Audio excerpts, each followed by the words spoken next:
জয় আম্বেদকর, জয় সংবিধান। সারা দেশ জুড়ে মূল্যবাসী জোড়ো, সমাজ জোড়ো যাত্রা চলছে ভারত মুক্তি মোর্চা সংগঠনের নেতৃত্বে। বামসেফ সংগঠনের বিচারধারা সংগঠন ভারত মুক্তি মোর্চা, যা আন্দোলন করার জন্য, এবং রাষ্ট্রব্যাপী সংগঠন যা রাষ্ট্রীয় অধ্যক্ষ ওয়ামান মেসরামজি দেশ জুড়ে মূল্যবাসী জনজাগরণ যাত্রা চালাচ্ছেন ইভিএম মেশিনের বিরুদ্ধে। আগামী 9 এপ্রিল জেল ভরো আন্দোলন এবং আগামী 1 জুলাই ভারত বন্ধ ইভিএম মেশিনের বিরুদ্ধে। ইভিএম মেশিনের বিরুদ্ধে এই লড়াই একদিনের লড়াই না, দীর্ঘ 12 বছর ধরে, 11-12 বছর ধরে এই বামসেফ সংগঠনের নেতৃত্বেই ইভিএম মেশিনের বিরুদ্ধে জনজাগরণ চলছে। অনেক আন্দোলন হয়েছে, ভারত বন্ধ হয়েছে, বিভিন্ন আন্দোলন হয়েছে ইভিএম মেশিনের বিরুদ্ধে। ইভিএম মেশিন রাষ্ট্রীয় ইস্যু। আজ বিভিন্ন রাজনৈতিক দল, বিরোধী রাজনৈতিক দলও ইভিএম এর মেশিনের বিরুদ্ধে টুকটাক বলছে। আজকে যারা রাজনৈতিক শাসনে ক্ষমতায় আছে, ভারতবর্ষের সরকারে যারা আছে, তারাও কিন্তু একটা সময় ইভিএম মেশিনের বিরুদ্ধে বলেছে, এবং তখন যারা সরকারে ছিল অর্থাৎ কংগ্রেস, তারা কিন্তু ইভিএম মেশিনের ফায়দা নিয়েছে। আজ যে বিজেপি সরকার, তারা কিন্তু ইভিএম এর সমর্থনে। যখন কংগ্রেসের সরকার ছিল, কংগ্রেস ইভিএম এর সমর্থনে ছিল, বিজেপি কিন্তু বিরোধিতা করেছে। এমনটা নয় যে বিজেপি সবসময় চুপ ছিল। বিজেপিরই নেতা সুপ্রিম কোর্টে কেস করেছিল ইভিএম এর বিরুদ্ধে, সুব্রমণিয়াম স্বামী, এবং বিজেপি সরকারে আছে, বিজেপি সমর্থন করছে, কিন্তু কংগ্রেস টুকটাক প্রতিবাদ করছে। তো আমাদের বিষয়, বহুজন সমাজের মানুষের বিষয়, কোনো রাজনৈতিক দলের সমর্থন বিরোধিতার জন্য ইভিএম এর ইস্যুকে সামনে আনা তা নয়। ইভিএম মেশিনের কারণেই বহুজনের ক্ষতি হয়েছে, বহুজনের ভোটের অধিকার নষ্ট হয়েছে। তো ভারত মুক্তি মোর্চা সংগঠনের মাধ্যমে জেল ভরো আন্দোলন আগামী 9 এপ্রিল, রাষ্ট্রব্যাপী জেল ভরো আন্দোলন। এই আন্দোলনে SC ST OBC মাইনরিটিদের আহ্বান জানিয়েছেন ওয়ামান মেসরামজি, তামাম বিভিন্ন সামাজিক সংগঠনকে আহ্বান জানিয়েছেন। কারণ ইভিএম মেশিনের কারণে প্রতিনিয়ত বিতর্ক হচ্ছে। সুপ্রিম কোর্ট 2013 8 অক্টোবর রায় দিয়েছিল, সুপ্রিম কোর্ট থেকে রায় বেরিয়েছিল, EVM machine free fair election সম্ভব নয়, ট্রান্সপারেন্ট ইলেকশন সম্ভব নয়। তো ইভিএম মানে সুপ্রিম কোর্টের রায়। তারপর বামসেফ সংগঠনের প্রচেষ্টায় সুপ্রিম কোর্টে কেস লড়ে 100% ভিভিএম মেশিন লাগানো হয়। এই বামসেফই কেস লড়ে এই রায় আদায় করেছিল। তারপরে ভিভিপ্যাট মেশিন লাগানো হয়। কিন্তু দুঃখের বিষয়, ইভিএম মেশিনে বোতাম টিপা হচ্ছে, আর তারপর আর কিছু হচ্ছে না। মানুষ, আগে তো কাঁচি দেখা যেত না, ছবিটাই দেখা যেত না, তো এখন বোতাম টিপছে, চোখে দেখছে সিম্বল, কিন্তু সেই সিম্বল মানুষ হাতে আসছে না মানুষের। বা যে স্লিপটা কেটে ভিভিপ্যাট মেশিনে পড়ছে, সেই ভিভিপ্যাট মেশিনে যে স্লিপটা পড়ছে সেটা গোনা হচ্ছে না, রিকাউন্টিং হচ্ছে না। যতক্ষণ না সেই স্লিপ গোনা হবে ততক্ষণ চুরি ধরা পড়বে না। কারণ ইলেকট্রনিক ডেটা মোবাইলে এক জায়গা থেকে আরেক জায়গায় টাকা পাঠিয়ে দিচ্ছে। আর একটা মোবাইলে কি সেটা টাকা কি উড়ে উড়ে যাচ্ছে? না, ইলেকট্রনিক ডেটা। আপনি 100 টাকা আপনার বন্ধুকে গুগল পেতে পাঠালেন, তো আপনি কি পাঠালেন? কোনো 100 টাকার নোটকে আপনি ওর হাতে দিলেন?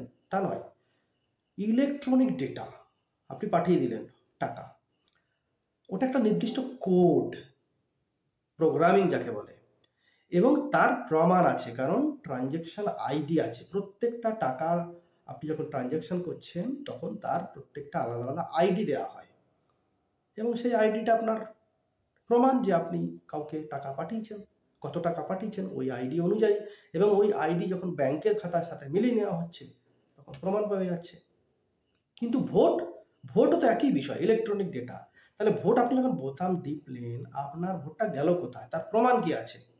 হ্যাঁ, প্রমাণ থাকতো যদি সেই যে স্লিপটা ভিভিপ্যাট মেশিনে কেটে পড়ে যাচ্ছে, আপনি যে চোখে যে সিম্বলটা দেখছেন, আপনি ধরুন ফুলের ছবি মেরেছেন, পদ্ম ফুলের টিপেছেন, তো পদ্ম ফুলের ছবিটা আপনার চোখে দেখালো, এবং সেই স্লিপটা কেটে মেশিনের মধ্যে পড়ে গেল। ওই মেশিনে স্লিপটা কিন্তু আপনার হাতে আসছে না। তো স্লিপটা যতক্ষণ না আপনার হাতে দেবে ততক্ষণ আপনি বুঝবেন কি করে যে হ্যাঁ, আপনি যে বোতামটা টিপেছেন ওই কাগজটাই আপনার হাতে এসছে। এবং ওই ভোটে প্রত্যেকটা কাগজে একটা করে আইডি থাকতে হবে, তবেই না আপনার সিরিয়াল অনুযায়ী ওই আইডি মিলে যাবে, তবেই আপনি বুঝতে পারবেন যে আপনার ভোটটা সঠিক। মানে ধরুন আপনার সিরিয়াল নাম্বার 30, আপনি 30 নম্বরে ভোট দিয়েছেন। ভালো করে বুঝুন, আপনি 30 নম্বরে আপনার সিরিয়ালে আপনি ভোট দিতে গেছেন, আপনি ভোটের লাইনে দাঁড়িয়েছেন, ভোটারের লাইনে আপনার 30 নম্বরে আপনার নাম এসছে, আপনি 30 নম্বরে বোতাম টিপলেন আপনার সিরিয়াল অনুযায়ী। তাহলে 30 নম্বর যে ভোটটা তার একটা নির্দিষ্ট আইডি থাকবে। ধরুন আপনি ফুলে ছবি মেরেছেন বা হাতে ছবি মেরেছেন বা হাতিতে, তাহলে আপনি মনে করেন হাতিতে টিপেছেন, তাহলে 30 নম্বর যার সিরিয়াল সে হাতিতে মানে বোতাম টেপার ফলে একটা হাতির ছবি বেরিয়েছে এবং ওই ছবির উপরে একটা আইডি লেখা আছে, যে আইডিটা 30 নম্বর সিরিয়ালের আইডি। ব্যাস, প্রমাণ হয়ে গেল। এবং সেই স্লিপটাই গণনার সময় গুনতে হবে। 100% মানে সিকিউর হয়ে যাবে ভোট। আর না হলে ইভিএমকে পুরোপুরি বাতিল করতে হবে। আর সব থেকে ভালো উপায় হলো ইভিএম মেশিনকে পুরোপুরি বাতিল করা। কারণ ইলেকট্রনিক জিনিস যখনই থাকবে কোনো না কোনোভাবে গন্ডগোল করার চেষ্টা হবে। যারা প্রভাবশালী, আমি তো কারো বদনাম দিচ্ছি না, দোষ দিচ্ছি না, আমি সাধারণ মানুষের ভোটের সুরক্ষার কথা বলছি। এটা আমার সাংবিধানিক অধিকার, আমার মৌলিক অধিকার, যে আমার ভোট দেওয়া অধিকার আমার মৌলিক অধিকার, আমার সেই অধিকার রক্ষা হচ্ছে কিনা এটা আমার প্রশ্ন। 12 বছর ধরে এই লড়াই চলছে এবং মূলত এই আন্দোলনটা আম্বেদকরবাদী সংগঠনটাই করছে, বহুজন সমাজের মানুষ করছে। তার কারণ কি? কারণ ভোটের অধিকারে নষ্ট হওয়াতে, ধ্বংস হওয়াতে এই বহুজন সমাজেরই মানে সব থেকে ক্ষতি হয়ে গেছে। সব থেকে ক্ষতি মানে কি? এদের সম্পূর্ণ অধিকারই শেষ হয়ে গেছে। উচ্চ জাতের উচ্চবর্ণীয় লোকেদের কোনো সমস্যা হয়নি, কারণ তারা শাসক ছিল, তারা শাসক আছে। কিন্তু বহুজন সমাজের যে ভাগিদারির লড়াই আন্দোলন, সেই লড়াই আন্দোলন সর্বনাশ হয়ে গেছে ইভিএম মেশিনের কারণে।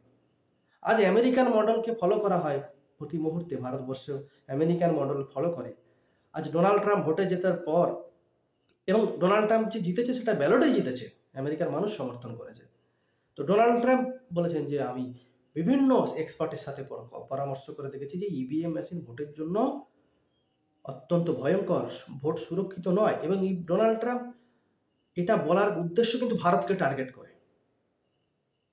কারণ হচ্ছে একমাত্র সারা বিশ্বে ভারতবর্ষে ইভিএম মেশিনে ভোট হচ্ছে। ভেবে দেখুন, যে দেশে প্রত্যেকটা বিষয়ে আমেরিকান মডেলকে ফলো করা হয়, সেই আমেরিকার রাষ্ট্রপতি বলছে ইভিএম মেশিন সঠিক নয়, ইভিএম মেশিন নির্বাচন করা মানে ভোট সুরক্ষিত নয়।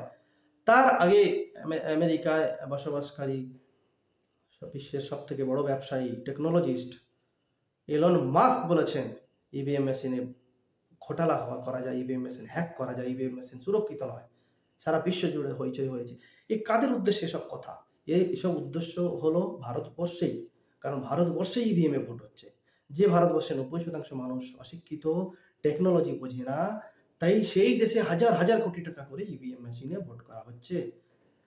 আমি ব্যক্তিগতভাবে ইভিএম মেশিনের বিরোধী, এবং আমি সবাইকে আহ্বান করব ইভিএম মেশিনের বিরোধিতা করুন। কারণ আমি নিজে তো বোতাম টিপছি, কিন্তু আমার ভোটটা যাচ্ছে কোথায়? আমি তো কাগজ হলে আমি নিজে হাতে থাপ্পা মারতাম এবং সেই কাগজটা কোথাও যেত না, ভোটটা ওখানেই থাকতো, গোনা হতো। এবং সব থেকে কম খরচে, সব থেকে সহজ সরল এবং সব থেকে পারফেক্ট পদ্ধতি হলো ব্যালট। সারা বিশ্বে চলছে এই মডেল। বিশ্বের সমস্ত টেকনোলজি আরো বড় উন্নত দেশগুলোতেও ইভিএম মেশিন বাতিল, ব্যালটে চলছে। যে দেশ ইভিএম মেশিন তৈরি করেছে সেই দেশে ইভিএম মেশিন বাতিল। ভারতবর্ষে কিসের এত মজবুরি, কিসের এত বাধ্যবাধকতা ইভিএম মেশিন ভোট করাতে হবে? এবং হাজার হাজার কোটি টাকা খরচ, ভাবুন, প্রত্যেক বছর। তাই ইভিএম মেশিনের আমি ব্যক্তিগতভাবে বিরোধিতা করছি। এবং 9 এপ্রিল এই যে জেল ভরো আন্দোলন, ভারত মুক্তি মোর্চা, এই মেসেজটা সবাইকে দেওয়ার জন্য এই ভিডিওটা। কারণ ভারত মুক্তি মোর্চাই একমাত্র কন্টিনিউয়াসলি ইভিএম মেশিনের বিরুদ্ধে লড়াই, আন্দোলন, জনজাগরণ চালিয়ে যাচ্ছে। অনেকেই বলছে ইভিএম মেশিনের বিরুদ্ধে, কিন্তু লাগাতার আন্দোলন, লড়াই চালাচ্ছে এই ভারত মুক্তি মোর্চা সংগঠন ওয়ামান মেসরামজির নেতৃত্বে চলছে। আজ এই পর্যন্ত। জয় ভীম, জয় মুরলীবাসী।